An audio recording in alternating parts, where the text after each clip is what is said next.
Chapter 19. Jonas glanced at the clock. There was so much work to be done, always, that he and the giver seldom simply sat and talked the way they just had. "I'm sorry that I wasted so much time with my questions," Jonas said. "I was only asking about release because my father is releasing a new child today. A twin. He had to select one and release the other one. They do it by weight." Jonas glanced at the clock. "Actually, I suppose he's already finished. I think it was this morning." The giver's face took on a solemn look. "I wish they wouldn't do that," he said quietly, almost to himself. "Well, they can't have two identical people around. Think how confusing it would be." Jonas chuckled. "I wish I could watch," he said, as an afterthought. He liked the thought of seeing his father perform the ceremony and making the little twin clean and comfy. His father was such a gentle man. "You can watch," the giver said. "No," Jonas told him. "They never let children watch. It's very private." "Jonas," the giver told him, "I know that you read your training instructions very carefully. Don't you remember that you are allowed to ask anyone anything?" Jonas nodded. "Yes, but—" "Jonas, when you and I have finished our time together, you will be the new receiver. You can read the books, you'll have the memories. You have access to everything. It's part of your training. If you want to watch a release, you have simply to ask." Jonas shrugged. "Well, maybe I will then. But it's too late for this one. I'm sure it was this morning." The giver told him then something he had not known. All private ceremonies are recorded. They're in the Hall of Closed Records. Do you want to see this morning's release? Jonas hesitated. He was afraid that his father wouldn't like it if he had watched something so private. "I think you should," the giver told him firmly. "All right then," Jonas said. "Tell me how." The giver rose from his chair and went to the speaker on the wall and clicked the switch for off to on. The voice spoke immediately. "Yes, receiver? How may I help you?" "I would like to see this morning's release of the twin." "One moment, receiver. Thank you for your instructions." Jonas watched the video screen above the row of switches. Its blank face began to flicker with zigzag lines. Then some numbers appeared, followed by the date and time. He was astonished and delighted that this was available to him, and surprised that he had not known. Suddenly, he could see a small, windowless room, empty except for a bed, a table, with some equipment on it. Jonas recognized a scale. He had seen them before when he had been doing volunteer hours at the nurturing center. And a cupboard. He could see pale carpeting on the floor.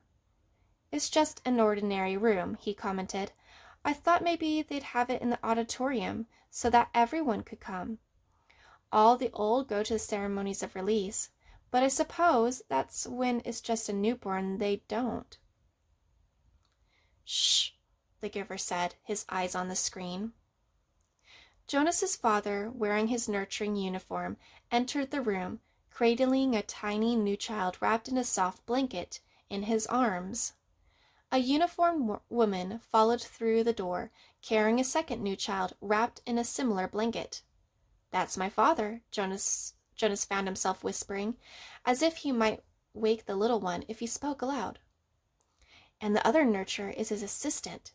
She still is in training, but she'll be finished soon." The two nurturers unwrapped the blanket and laid the identical newborns on the bed. They were naked. Jonas could see that they were males. He watched, fascinated, as his father gently lifted one and then the other to the scale and weighed them. He heard his father laugh. "Good," his father said to the woman. "I thought for a moment they might be exactly the same. Then we'd have a problem. But this one," he handed one wrapping it to his assistant, "is 6 pounds even. so you can clean him up and dress him and take him over to the center." The woman took the new child and left through the door she had entered. Jonas watched as his father bent over this new child on the bed.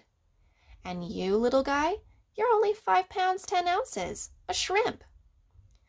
"That's a special voice he uses with Gabriel," Jonas remarked, smiling. "Watch," the giver said. "Now he cleans him up and makes him comfy," Jonas told him. "He told me." "Be quiet, Jonas," the giver commanded in a strange voice. "Watch."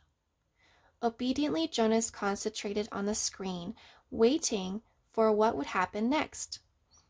He was especially curious about the ceremony part. His father turned and opened the cupboard. He took out a syringe and a small bottle.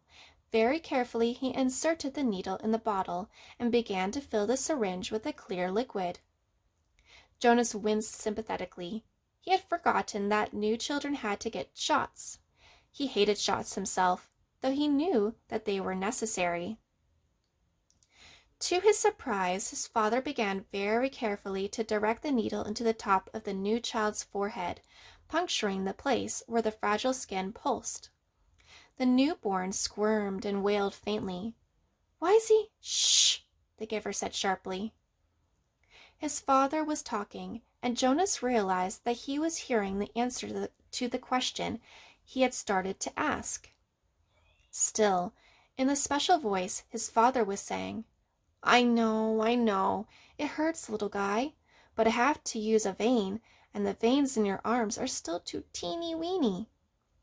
He pushed the plunger very slowly, injecting the liquid into the scalp vein until the syringe was empty. "All done. That wasn't so bad, was it?" Jonas heard his father say cheerfully. He turned aside and dropped the syringe into a waste receptacle. "Now he cleans him up and makes him comfy," Jonas said to himself, aware that the giver didn't want to talk during the little ceremony.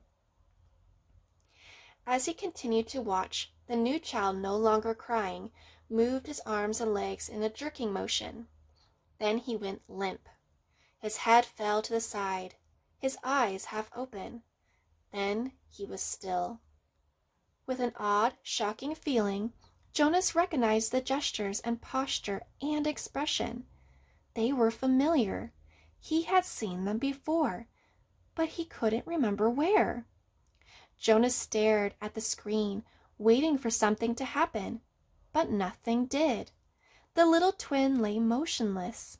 His father was putting things away, folding the blanket, closing the cupboard. Once again, as he had on the playing field, he felt the choking sensation. Once again, he saw the face of the light-haired, bloodied soldier as life left his eyes. The memory came back. "He killed it! My father killed it!" Jonas said to himself, stunned at what he was realizing. He continued to stare at the screen, numbly. His father tidied the room. Then he picked up a small carton that lay waiting on the floor, set it on the bed, and lifted the limp body into it. He placed the lid on tightly. He picked up the carton and carried it to the other side of the room. He opened a small door in the wall. Jonas could see darkness behind the door. It seemed to be the same sort of chute into which trash was disposed at school. His father loaded the carton containing the body into the chute and gave it a shove. "Bye-bye, little guy," Jonas heard his father say before he left the room. Then the screen went blank. The giver turned to him. Quite calmly, he related, "When the speaker notified me that Rosemary had applied for release, they turned on the tape to show me the process. There she was, my last glimpse of that beautiful child, waiting. They brought in the syringe and asked her to roll up her sleeve." "You suggested, Jonas, that perhaps she wasn't brave enough?" "I don't know about bravery, what it means. I do know that I sat there numb with horror, wretched with helplessness, and I listened as Rosemary told them that she would prefer to inject herself. Then she did so. I didn't watch. I looked away. The giver turned to him. Well, there you are, Jonas. You were wondering about release, he said in a bitter voice. Jonas felt a ripping sensation inside of him, the feeling of terrible pain clawing in its way forward to merge into a cry.